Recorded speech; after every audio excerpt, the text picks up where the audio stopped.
Shalom.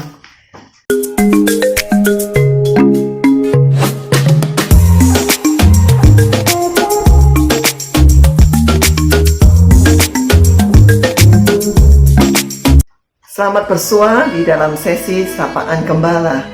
Jemaat Tuhan yang dikasihi, bagaimana kondisi saudara-saudari dan adik-adik sekalian? Apakah semua sehat walafiat? Itulah doa kita bersama, supaya Tuhan menganugerahkan kepada kita bersama kesehatan dan kekuatan yang baru selalu. Puji Tuhan. Amin. Amin. Di tengah maraknya virus corona, masihkah Tuhan Yesus lebih semarak dari semua itu? Baik di dalam pikiran kita, di dalam perasaan kita, di dalam seluruh keberadaan kita. Saudara, inilah momen kebaikan Tuhan untuk kita semua yang kembali merenungkan apa dari hakikat bergereja kita. Saudara-saudaraku, hari-hari ini banyak gedung-gedung gereja menjadi kosong. Puji-pujian yang wah dengan musik yang gegap gempita pun menjadi sunyi. Bahkan pengkhotbah yang begitu dahsyat bukan menjadi andalan.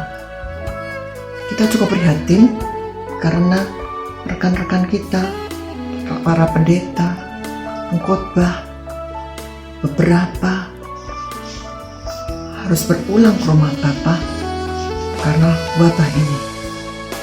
Jadi melalui kondisi ini kita memikirkan apa sebenarnya hakikat bergereja itu. Mungkin Pak Gembala yang akan menjelaskannya. Saudara, hakikat kita bergereja adalah kesadaran dan komitmen kita bahwa kita diikat oleh kasih Kristus menjadi bagian dari tubuh Kristus sedunia. Dalam artian kita sekarang meyakini bahwa kita diletakkan Tuhan di dalam bagian tubuh Kristus yang ada di GTI Meruya, begitu ya? Betul, betul. Wujud dari kesadaran bahwa kita terkait satu dengan lain itu diwujudkan dalam bentuk kita bersekutu bersama. Jadi wujudnya kita bersekutu dalam kesehatian masuk dalam nama segala nama itu, yaitu nama Tuhan Yesus Kristus. Itu berarti kita harus mencocokkan diri di dalam nilai-nilai sang nama itu Tuhan Yesus Kristus. Dan berarti kita makin diubahkan hari lepas hari, makin serupa dengan Dia. Karena saat kita bersekutu dan Dia hadir di tengah-tengah kita, seperti Matius 18 ayat 20, itu akan sesuatu terjadi dalam setiap diri kita. Seharusnya seperti itu. Ya. Betul ya? Jadi hakikatnya bukan gedungnya, bukan bentuk ibadahnya, tetapi yang lebih dalam dari semua itu adalah kesadaran dan komitmen kita bahwa kita dipersatukan di dalam nama itu.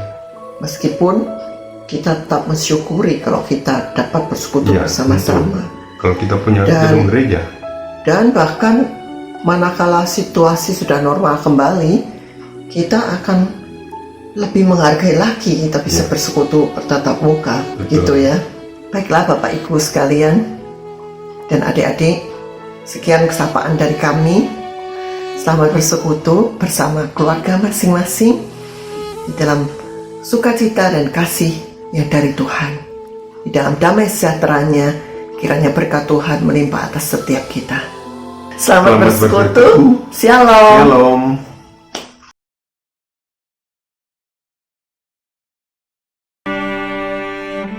Pada saat ini tidak ada lagi orang yang bisa menyombongkan diri.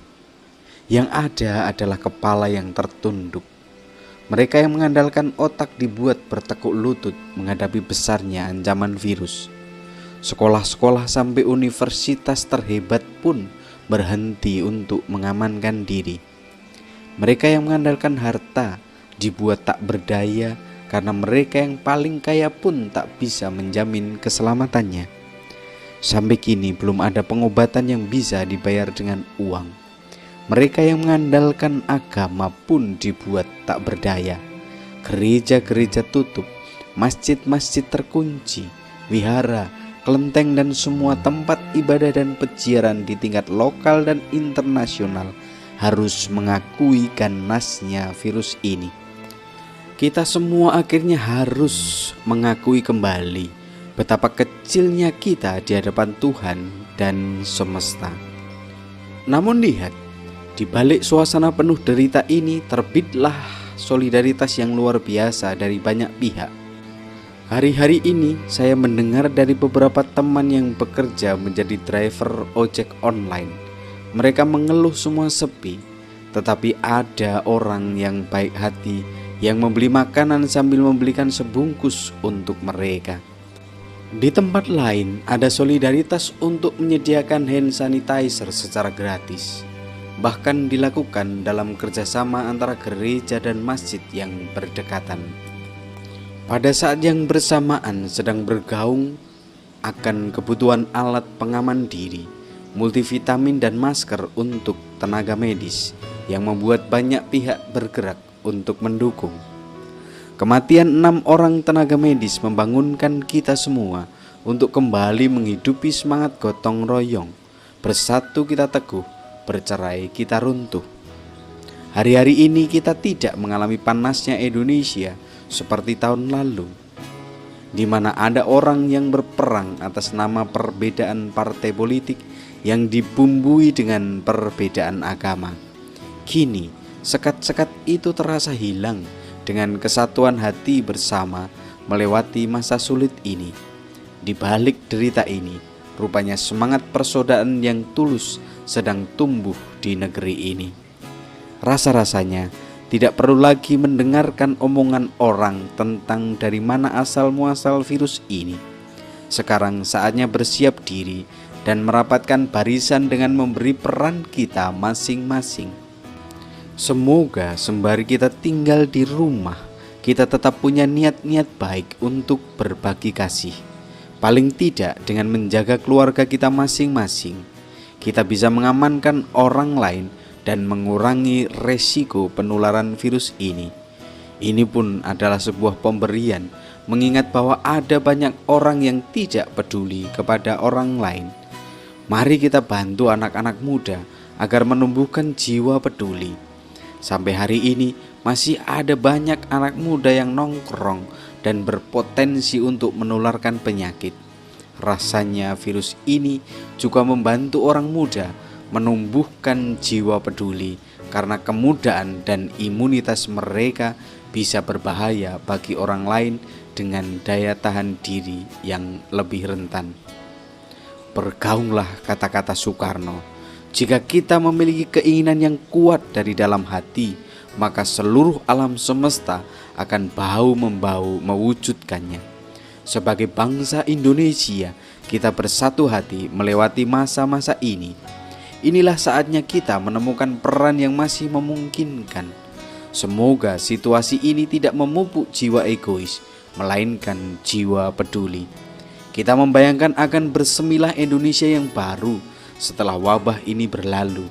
Indonesia yang orang-orangnya kembali peduli satu sama lain. Orang-orang yang bergotong royong dan orang-orang yang merasa disatukan sebagai putra-putri Ibu Pertiwi. Di Injil dikatakan keraguan Yesus kepada umat yang mengikutinya. Jika kamu tidak melihat tanda dan mukjizat, kamu tidak percaya. Inilah saatnya kita membuktikan bahwa kita mengikuti Tuhan bukan untuk melihat mukjizat, melainkan untuk bersama-sama dengan Yesus dan sesama kita membuat mukjizat dan kebaikan bagi yang lain.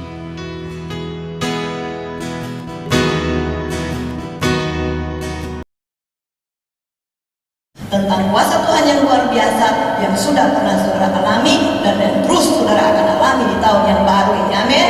Kita akan lanjut dengan pujian yang berkata langit dan bumi pujilah Tuhan.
Shalom, selamat sore Bapak Ibu. Selamat berbakti di dalam nama Tuhan kita Yesus Kristus.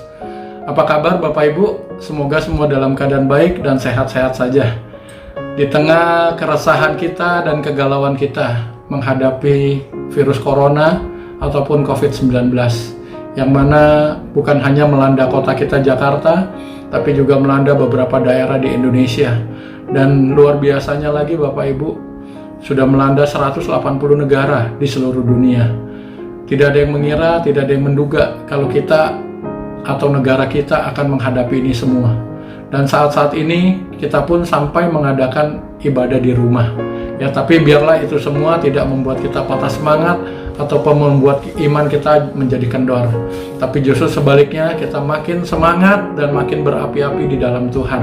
Biarlah itu semua boleh menjadi tantangan buat kita, boleh menjadi suatu pergumulan buat kita, tapi kita tidak akan pernah goyah karena kita memiliki Bapa yang luar biasa, Tuhan yang luar biasa yang mengasihi kita semua dan yang menjamin kehidupan kita semua. Ya, berapa banyak orang goyah imannya karena melihat keadaan yang tidak sesuai dengan kenyataan atau yang tidak sesuai dengan harapan. Ya, tapi untuk kita orang-orang yang percaya, seperti kitab Roma 8 ayat 28 mengatakan, ya, bahwa kita tahu sekarang bahwa Allah turut bekerja di dalam segala sesuatu untuk mendatangkan kebaikan bagi orang-orang yang mengasihi Dia dan bagi orang-orang yang terpanggil sesuai dengan rencananya. Biarlah itu semua kita tahu bahwa kalau Allah turut bekerja, tidak ada satu hal yang buruk yang akan menimpa setiap kita. Puji Tuhan. Sore hari ini pembahasan kita pada bulan yang sama tetap mengenai iman. Iman dengan sumber yang terus memancar sampai kepada hidup yang kekal. Kalau sebelum-sebelumnya para pendahulu saya sudah menyampaikan tentang iman, ya, dan sore hari ini pun kita tetap membahas tentang iman. Ya, dinamika pasang surutnya keadaan seringkali membuat iman sebagian orang juga bisa up and down, ya. Dan hal itu juga dialami oleh beberapa murid Yesus.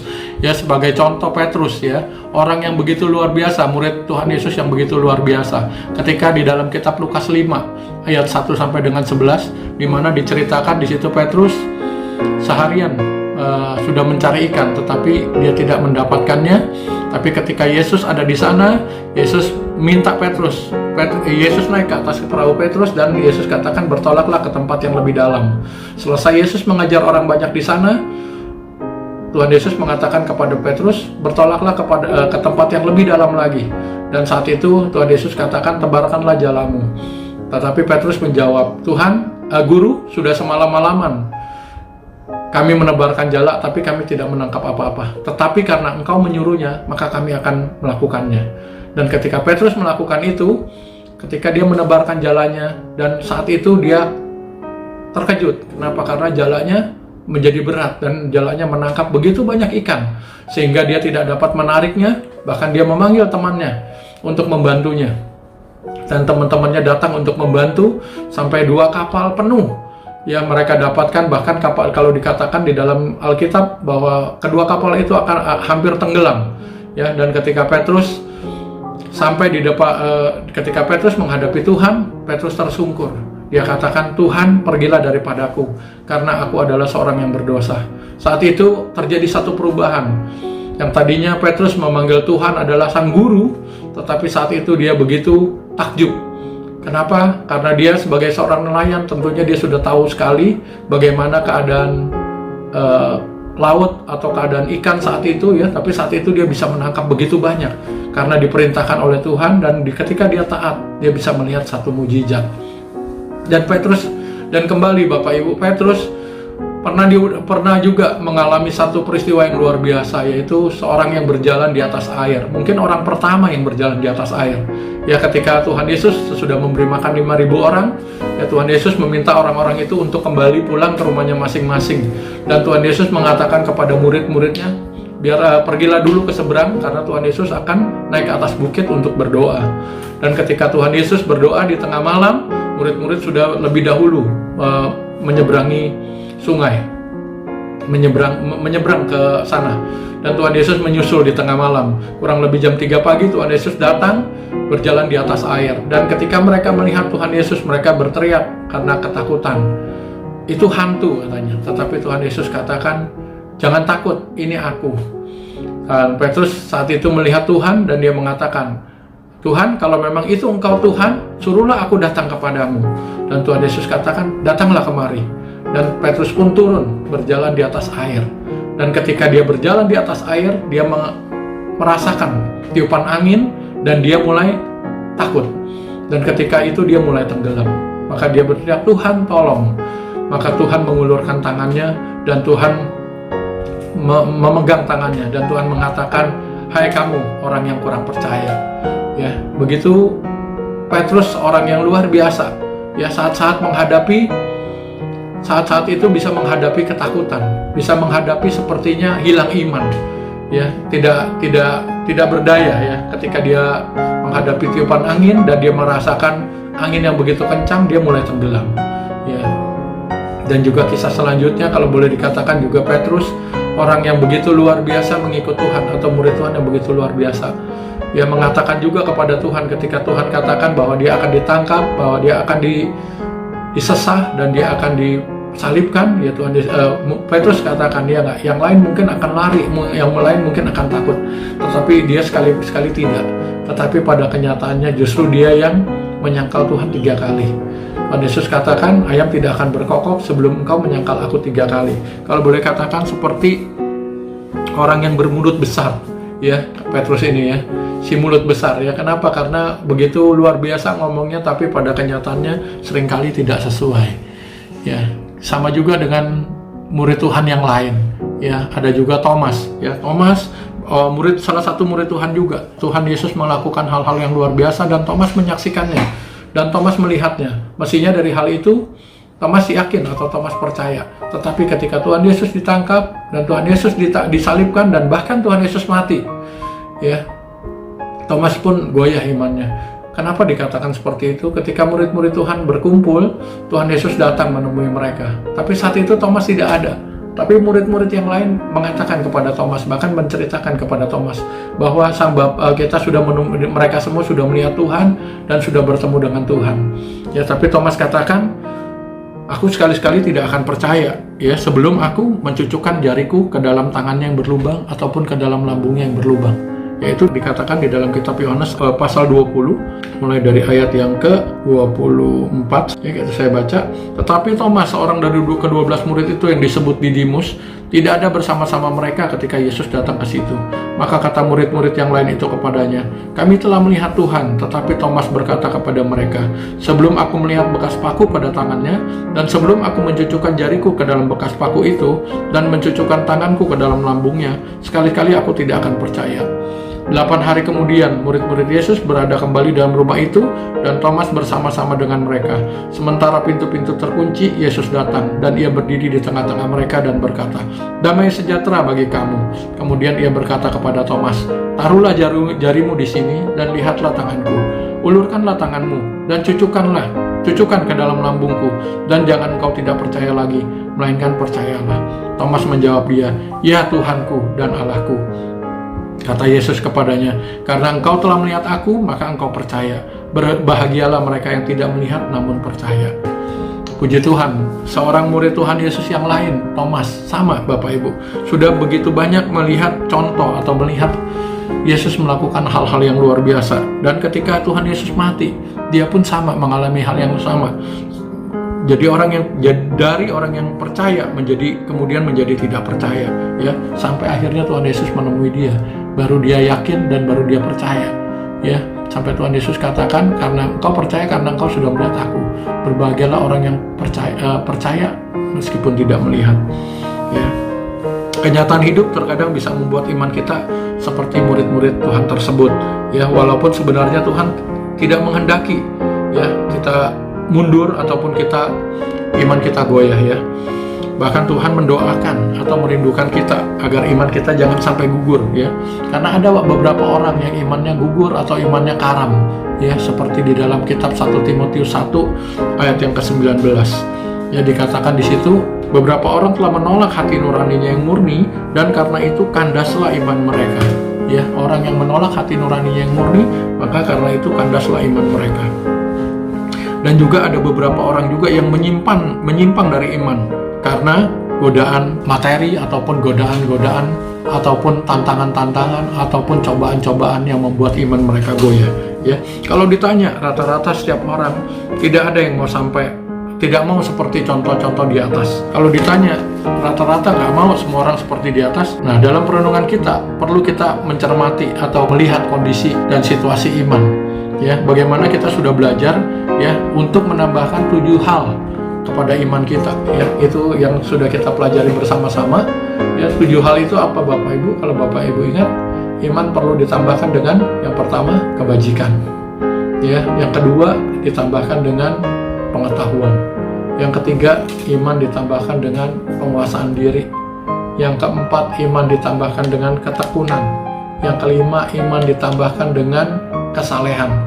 Yang keenam, iman ditambahkan kasih kepada sesama, saudara seiman. Dan yang ketujuh adalah kasih kepada semua orang. Ya, hal ini begitu mudah mungkin diucapkan, tapi terus terang begitu sulit ya Bapak Ibu ya. Iman ditambahkan dengan kebajikan, artinya seperti dikatakan di dalam Yakobus 2. Ya, bahwa iman tanpa perbuatan adalah hakikatnya mati. Bagaimana kita katakan kita beriman, tapi kalau kita tidak berbuat sesuatu yang baik, atau no action, ya, NATO, ya, no action talk only, ya, itu tidak seolah-olah tidak sesuai, ya, itu dengan tentang kebajikan, ya, juga dengan tentang pengetahuan. Iman harus ditambah dengan pengetahuan, seperti saat-saat sekarang di mana ada salah seorang hamba Tuhan, tidak perlu saya sebutkan namanya, yang sedang viral juga, ya, di mana dia mengatakan ketika kita tidak melakukan ibadah, sepertinya Tuhan Yesus kalah. Ya, ketika kita tidak melakukan ibadah, sepertinya kurang beriman. Ya, ataupun sang pendeta mengatakan tidak memberikan salam. Ya, sepertinya pendeta itu ketakutan atau takut tertular. Dia katakan kalau engkau tidak perlu membagikan ketakutanmu atau engkau tidak perlu menunjukkan kalau engkau tidak beriman, ya, tapi kita harus tetap beribadah karena mati dan hidup di tangan Tuhan. Hanya urusan corona begitu kecil ya. Kalau Tuhan kita sanggup mengatasi atau kita semua tidak akan terkena. Dia katakan seperti itu. Tapi hal itu sudah dikonfirmasi atau hal itu sudah dijelaskan ya oleh pendeta yang lain ya, pendeta hamba Tuhan yang lain, yaitu pendeta Ezra Soru, untuk mengklarifikasi hal itu ya, bahwa hal itu juga tidak benar. Nah, berbicara tentang pengetahuan, apa yang sudah kita tahu, kita sudah dengar, khususnya dari pemerintah ya, ada pembatasan ya untuk kita beribadah. Sebagai contoh, kita saat ini pun beribadah di rumah, tidak beribadah di gereja ya, dan juga untuk kita pun juga diminta untuk di rumah saja ya untuk saat ini. Kenapa? Karena untuk social distancing. Nah, ini merupakan juga contoh ya pengetahuan di dalam iman kita. Itu kita juga perlu ya melakukannya. Ya, dan juga yang ketiga tentang penguasaan diri. Di mana orang yang menguasai diri ya bukan hanya di dalam perkataan. Di dalam kitab Yakobus 3 ayat yang kedua, kalau kita lihat, katakan orang yang bisa mengendalikan lidahnya itu adalah seperti orang yang sempurna. Tapi padahal ayat itu tidak berarti hanya sampai di situ, tapi dikatakan sebab kita semua bersalah dalam banyak hal, barang siapa tidak bersalah dalam perkataannya, ia adalah orang sempurna yang dapat juga mengendalikan seluruh tubuhnya. Sekali lagi Bapak Ibu, bukan hanya yang tidak salah dalam perkataan, tapi yang dapat mengendalikan seluruh tubuhnya. Ini berbicara tentang penguasaan diri, di mana saat-saat ini kita sedang belajar, ya, khususnya tentang penguasaan diri ini ya.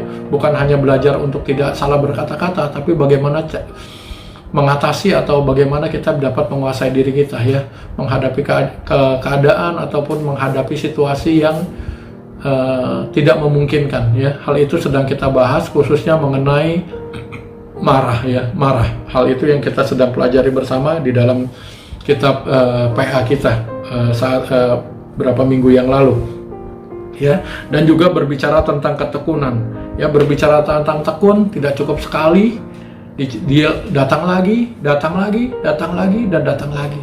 Belajar lagi, dan belajar lagi. Coba lagi, dan coba lagi. Ya, sampai benar-benar dilakukan dengan tekun, dengan sungguh-sungguh, maka iman itu terus akan bertumbuh. Iman itu akan terus bertambah ya. Dan juga mengenai hal yang kelima, berbicara tentang kesalehan.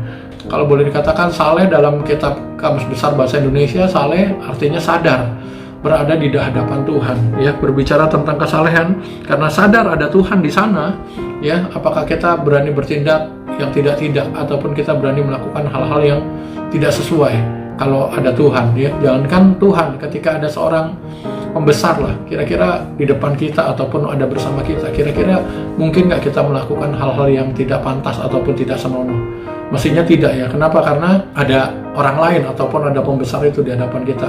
Demikian juga dengan kesalehan ini. Kalau kita sadar bahwa kita ada di hadapan Tuhan selalu, seperti dikatakan dalam kitab Ibrani 4 ayat 13 ya, segala sesuatu adalah telanjang dan tidak ada satu makhluk pun yang tersembunyi di hadapannya, sebab segala sesuatu telanjang dan terbuka di depan mata Dia, yang kepadanya kita harus memberikan pertanggungan jawab. Jadi tidak ada sesuatu yang dapat ditutupi ataupun tidak ada sesuatu yang tertutup. Tentang kesalehan ini sungguh-sungguh kita sadari bahwa kita terus berada di hadapan Tuhan, sehingga kita bisa menjaga kehidupan kita bisa menjaga ya bagaimana kita bertingkah laku ataupun berkata-kata ya kan, ataupun bertindak ya. Dan yang selanjutnya, yang keenam, kasih akan saudara-saudara ya, mengasihi bukan dengan mulut ya, tetapi dengan perbuatan. Itu di dalam 1 Yohanes 3 ayat yang ke-18. Demikian firman Tuhan. Anak-anakku, marilah kita mengasihi bukan dengan perkataan atau dengan lidah, tetapi dengan perbuatan dan dalam kebenaran. Ya, bukan hanya dengan perkataan ataupun dengan lidah, tetapi dengan perbuatan dan dalam kebenaran. Ya, ada juga di dalam kitab lain dikatakan ya nggak, kalau ada orang yang mengatakan kenakan kain panas, ya nggak, pergilah dengan selamat, tetapi dia tidak melakukan apa-apa, yaitu seperti sama juga dengan seperti omong kosong ya Bapak Ibu ya. Tetapi kalau orang yang melakukan ya, orang yang melakukan atau orang yang action ya, mengasihi bukan hanya dengan perkataan tetapi dengan perbuatan. Ketika ada seseorang membutuhkan, dia berikan sesuatu itu apa yang dibutuhkan, apakah itu makanan, apakah itu pakaian, dan itu dilakukan atau diberikan sungguh-sungguh ya, dengan serius ya. Dan juga dikatakan mungkin hal ini tidak terlalu sulit ya, atau kalau boleh kita katakan ya, kenapa mengasihi saudara-saudara ya, namanya juga saudara-saudara, apakah itu saudara kita sekandung ataupun saudara seiman. Meskipun ini pun ada tantangan ya, tapi mungkin masih lebih mungkin Bapak Ibu. Justru yang ketujuh lebih luar biasa lagi Bapak Ibu, di mana dikatakan di situ kasih akan semua orang. Ya, bagaimana mungkin kasih akan semua orang? Kalau terhadap orang yang baik, mungkin kita lebih mudah mengasihi. Kenapa? Karena dia baik, kita pun baik. Ya, untuk orang-orang yang kita kasihi, orang yang berbuat baik kepada kita, orang yang sayang kita pun sayang, kita pun baik. Orang yang sopan terhadap kita pun sopan. Itu oke Bapak Ibu ya. Itu pun sudah merupakan satu kesulitan. Kenapa? Kita mengasihi orang yang semua orang, kalau di sini dikatakan. Nah, kalau semua orang bukan hanya yang baik Bapak Ibu ya, bahkan dikatakan di dalam kitab Matius 5, dikatakan kalau kita melakukannya dengan kepada orang-orang yang juga mengasihi kita, Matius 5 mulai dari ayat yang ke-44, tetapi aku berkata kepadamu, kasihilah musuhmu dan berdoalah bagi mereka yang menganiaya kamu, karena dengan demikianlah kamu menjadi anak-anak Bapakmu yang di sorga, yang menerbitkan matahari bagi orang yang jahat dan orang yang baik, dan menurunkan hujan bagi orang yang benar dan orang yang tidak benar. Apabila kamu mengasihi orang yang mengasihi kamu, apakah upahmu? Bukankah pemungut cukai juga berbuat demikian? 47. Dan apabila kamu hanya memberi salam kepada saudara-saudaramu saja, apakah lebihnya daripada perbuatan orang lain? Bukankah orang yang tidak mengenal Allah pun berbuat demikian? Ya, ini ada panggilan untuk semua kita, ya, untuk mengasihi semua orang, ya. Kita bukan hanya mengasihi orang yang mengasihi kita juga, atau orang yang berbuat baik kepada kita juga. Justru terhadap musuh, ya, dikatakan di ayat 44 kita harus mengasihi. Ya, ini tantangan yang begitu luar biasa, begitu gampang diucapkannya, tapi tidak mudah untuk dilakukan. Ya, kenapa? Karena mengasihi saudara aja, sepanjang tidak ada masalah, mungkin bisa kita lakukan atau lebih mudah ya. Tapi ketika menghadapi atau ada masalah, ataupun ada gap, ataupun ada gesekan, kita pun udah kesulitan. Ya, bagaimana terhadap semua orang? Ya, kalau semua orang sekali lagi yang baik, kita juga baik. Tapi kalau yang nggak baik, kita diminta untuk mengasihi. Sepertinya sangat-sangat sulit ya. Tapi biarlah kiranya Bapak Ibu tentang iman ini kembali ya, ditambahkan 7 hal ya. Kenapa dikatakan di dalam kitab 2 Petrus 1 ayat yang ke-5 sampai 8 yang kita udah baca tadi ya. Justru karena itu kamu harus dengan sungguh-sungguh berusaha menambahkan kepada imanmu kebajikan, dan kepada kebajikan pengetahuan, dan kepada pengetahuan penguasaan diri, kepada penguasaan diri ketekunan, dan kepada ketekunan kesalehan, dan kepada kesalehan kasih akan saudara-saudara, dan kepada kasih akan saudara-saudara kasih akan semua orang. Sebab apabila semuanya itu ada padamu dengan berlimpah-limpah, kamu akan dibuatnya menjadi giat dan berhasil dalam pengenalanmu akan Yesus Kristus Tuhan kita. Ketika hal ini ada pada kita dengan berlimpah-limpah, kita akan dibuat menjadi giat dan berhasil dalam pengenalan kita akan Tuhan.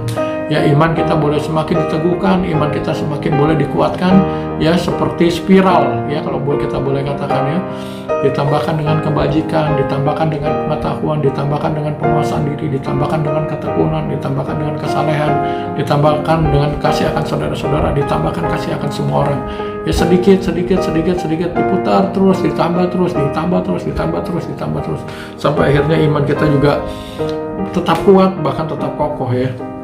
Ya, ini boleh dikatakan iman perlu nutrisi, sehingga kalau harus mengalami keadaan seperti Petrus ataupun seperti Thomas, iman kita jangan sampai gugur, ya, atau karam, ya, tapi kita boleh tetap semangat, ya. Dan andai kata atau amit-amit telah terjadi atau kita mengalami mungkin agak undur, ya, ataupun kecewa, apalagi kalau hampir-hampir meninggalkan Tuhan, ya, hampir-hampir mengatakan udah gak Tuhan-Tuhanan lagi, atau udah gak gereja-gerejaan lagi. Ya, kalau udah sampai seperti itu, kita tahu pasti bahwa dari pihak Tuhan, Dia selalu menanti anak-anaknya untuk kembali. Ya, jangan pernah ragu untuk balik. Ya, jangan pernah ragu untuk kembali ke dalam kasih-Nya. Ya, bukan berarti memberi persetujuan kepada orang-orang yang mau mundur atau yang kecewa. Ya, tetapi hal ini perlu diingatkan, ya, bahwa Tuhan adalah harapan, ya, dan Tuhan adalah sumber, ya, buat kita semua, ya, sumber sukacita, sumber pengharapan, sumber berkat, ya, sumber keselamatan, ya, sumber segala sesuatu, ya. Dan juga dikatakan seperti anak yang hilang, ya, di dalam kitab Lukas 15. Buat sebagian orang mungkin anak yang hilang ini, ya, diceritakan sebagai anak bungsu yang begitu kurang ajar, minta bagian atau minta warisan ketika orang tua masih hidup. Sepertinya nggak pantas sama sekali, ya. Tapi itu toh dilakukan, bahkan bagiannya sendiri dihabiskan untuk berfoya-foya, dihabiskan untuk main pelacur segala macam, dan ketika mengalami kesulitan, akhirnya dia mencoba untuk bekerja. Ya, ketika dia bekerja, yang ada dia menghadapi berbagai macam kesulitan ataupun tantangan. Kenapa? Karena bosnya begitu menekan dia untuk dia mendapatkan makanannya aja, dia sampai memakan makanan babi, ya, atau ampas-ampas makanan babi, dan itu pun dilarang. Sampai akhirnya dia sadar betapa banyak orang-orang upan bapakku, maka aku akan pulang. Ya, ketika anak itu jauh datang, ya, sang bapak sudah menyambut dia, bahkan menyambutnya dengan pesta, menyambutnya dengan pakaian yang baru, pakaian yang mewah, bahkan dikenakan cincin lagi. Ya, sepertinya tidak dibuang anak itu, bahkan anak itu diterima kembali. Ya, dikatakan juga di dalam kitab Yesaya 1 ayat yang ke-18. Ini luar biasa. Marilah, baiklah kita berperkara firman Tuhan. Sekalipun dosamu merah seperti kirmisi, akan menjadi putih seperti salju. Sekalipun berwarna merah seperti kain kesumba, akan menjadi putih seperti bulu domba.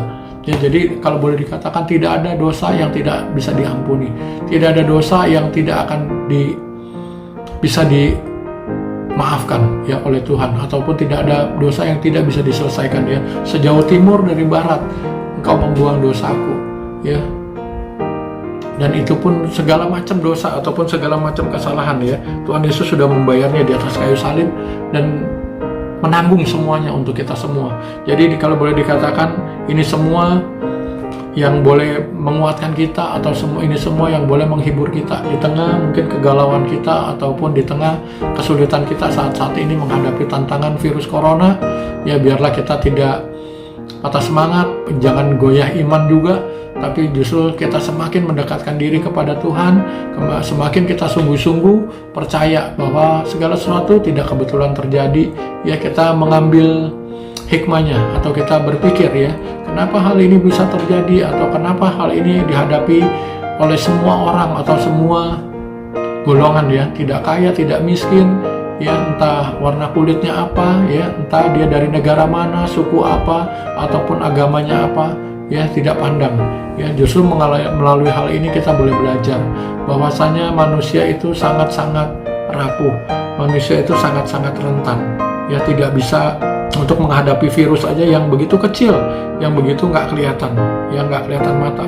Ya, manusia sampai begitu kesulitan ataupun begitu luar biasa ketakutan ya menghadapinya ya. Bagaimana dengan menghadapi hal lain yang lebih luar biasa lagi ya. Kalau kita lihat di dalam Alkitab sebelumnya, begitu banyak ketika bangsa Israel mau dibawa keluar oleh Musa, ya ada 10 tulah yang dilakukan oleh Tuhan ya kepada bangsa Mesir. Ya kalau kita diingatkan hal itu, wah betapa luar biasanya. Dan kita baru kali ini melihat yang namanya virus corona. Ya nggak lihat bentuknya seperti apa, tapi kita lihat efeknya ataupun kita lihat dampaknya. Begitu banyak orang-orang yang sudah panik ya, begitu panik, begitu ketakutan, begitu kacau balau ya. Tapi biarlah kiranya itu semua untuk orang-orang yang mungkin ya belum mengenal Tuhan, ataupun itu buat semua orang-orang yang tidak mempunyai pengharapan. Tapi buat kita semua, khususnya orang-orang beriman yang beriman kepada Tuhan, biarlah kiranya kita semua tetap boleh teguh, kita tetap boleh percaya, dan kita boleh tetap semangat, dan kita tetap boleh berapi-api di dalam Tuhan. Bahwasanya Tuhan tidak akan pernah meninggalkan setiap kita ya, meskipun banyak ayat-ayat yang menjadi terkenal saat ini ya, khususnya Mazmur 91 ya, bahwa hal itu tidak akan menimpa kita ya, baik itu penyakit sampar ya, baik itu segala macam ya, virus atau apapun ya, 1000 rebah di kiri, 10.000 rebah di kanan, itu semua nggak akan kena kita ya. Tapi bukan hanya Mazmur 91 saja, lebih daripada itu, semua isi firman Tuhan kalau boleh katakan yang menjadi jaminan setiap kita, bahwasanya Tuhan mengasihi kita semua, dan Tuhan melindungi kita semua, dan Tuhan menjaga kita semua. Biarlah kita semua tetap percaya, tetap beriman kepada sumber yang terus memancar sampai kepada hidup yang kekal. Bukan hanya untuk saat-saat menghadapi kesulitan, tapi ketika kita tidak menghadapi kesulitan pun, ketika segala sesuatu tetap baik, berjalan baik, dan berjalan normal ataupun berjalan lancar. Tapi biarlah kita tetap terus beriman, bahkan semakin hari semakin berapi-api, semakin dikuatkan, dan semakin sungguh-sungguh di dalam Tuhan. Biarlah kiranya renungan firman Tuhan ini boleh menjadi berkat untuk kita semua ketika di rumah ya, ataupun ketika kita menghadapi sedang berisolasi diri ya, ataupun social distancing. Ini semua boleh memberkati kita dan boleh menguatkan kita satu dengan yang lain. Tuhan Yesus memberkati kita semua. Shalom. Shalom Bapak Ibu Jemaat GTI Bukit Zaitun Ruyan. Saya berharap dimanapun kita berada saat ini, kita dalam lindungan Tuhan, kita masih sehat dan dalam kekuatan serta apapun. Jadi kegiatan kita sepekan ini kita masih mengadakan ibadah online karena kita masih mengikuti anjuran pemerintah untuk tetap diam dalam rumah masing-masing demi menjaga kesehatan kita sendiri. Pengumuman Minggu tanggal 29 Maret 2020, ibadah tatap muka tanggal 5 April 2020 masih kita tunda karena kita masih mengikuti anjuran pemerintah untuk memperpanjang masa di rumah kita. Kita mengikuti arahan pemerintah untuk tetap diam dalam rumah demi menjaga kesehatan kita dan untuk menghindari penyebaran virus COVID-19 semakin luas. Untuk video ibadah online, sekretariat sudah membuat 2 video sesi ibadah yang dapat diakses oleh jemaat di rumah. Untuk persembahan, melalui rapat penatua sudah disepakati bahwa kita bisa persembahan melalui transfer ke rekening gereja atas nama Erlina Wijaya BCA di nomor rekening 4790233561, atau bisa dilihat di sebelah saya ini. Pengumuman selanjutnya bagi jemaat yang ingin didoakan atau butuh konseling bisa menghubungi nomor di bawah ini. Untuk info selanjutnya, jemaat dapat menghubungi sekretariat gereja atau PKS masing-masing. Kita juga mengadakan doa syafaat untuk keesaan gereja, doakan juga kegiatan Red Pemuda bersama Gereja Sahabat yang diadakan pada 29-21 Oktober, doa syafaat bagi negara Indonesia dalam melawan pandemik virus COVID-19, doa syafaat bagi kota Jakarta, kota yang kita tinggali saat ini. Kita doakan bagi saudara-saudara dalam keadaan sakit kanker paru-paru, Bapak Vincentius Effendi, Bapak Buntoro, bagi saudara-saudari dalam pemulihan, Pendeta Daniel KB, Bapak Susanto SB, Bapak Ibrahim KM, Ibu Teresia Tanara, Ibu Livo, istri Bapak Apun, dan Ibu Nani. Kita doakan bagi jemaat-jemaat dalam masa pemulihan juga yang lagi sakit, supaya mereka tetap bersama-sama dengan Tuhan, dilindungi dalam Tuhan. Itu aja pengumuman yang bisa saya berikan. Selamat menikmati ibadah di rumah. Semoga kita tetap bisa merasakan hadirat Tuhan bersama-sama walaupun kita tidak dalam gereja. Selamat hari Minggu Bapak Ibu dan jemaat semua. Selamat beribadah. Tuhan memberkati. Mari bersama semua saudara yang mengikuti ibadah bersama ini, kita masuk dalam doa memohonkan berkat daripada Tuhan. Mari kita berdoa.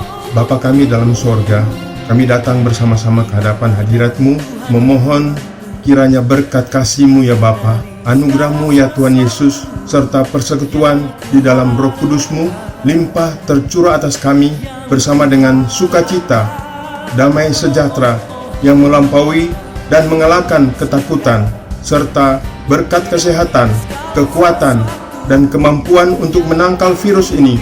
Juga Tuhan limpahkan berkat-berkat terobosan-terobosan di dalam mata pencarian dan nafkah anak-anak-Mu menghadapi masa yang sulit ini, sampai kami melaluinya dengan kemenangan yang gilang gemilang. Mulai hari ini, hari lepas hari, sampai Engkau datang kembali pada kali yang kedua. Segala berkat ini kami minta dan kami mohon serta kami terima di dalam nama Tuhan Yesus Kristus. Haleluya. Amin.